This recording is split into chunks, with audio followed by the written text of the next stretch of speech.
ముందుగా మీ అందరికీ శుభ మధ్యాహ్నం.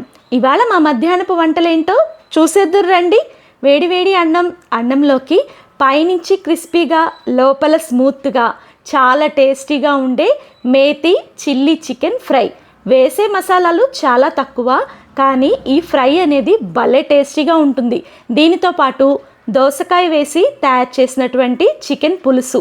చికెన్ని అలాగే తింటే వేడి చేస్తుంది కాబట్టి ఆకుకూరలతోటో కూరగాయలతోటో కలుపుకొని తింటే ఫ్యాట్ అనేది మనకు అస్సలు చేరదు. అలాగే కాన్స్టిపేషన్ ప్రాబ్లం ఉన్న వాళ్ళు కూడా హ్యాపీగా ఈ చికెన్ కర్రీస్ని తినేస్తారు. మీరు కూడా ఇలాగే ట్రై చేస్తారా? కామెంట్ చేయండి. అలాగే ఇంకా చల్లటి పెరుగు. నేను ఆల్రెడీ మేతి చిల్లీ చికెన్ ఫ్రైని మన ఛానల్లో పోస్ట్ చేశాను. ఫుల్ వీడియో చూసి లైక్ చేయండి. ఫస్ట్ టైం మన వీడియోస్ చూస్తుంటే ఇలాంటి వంటల కోసం please do support, subscribe, share and like. Thank you for watching.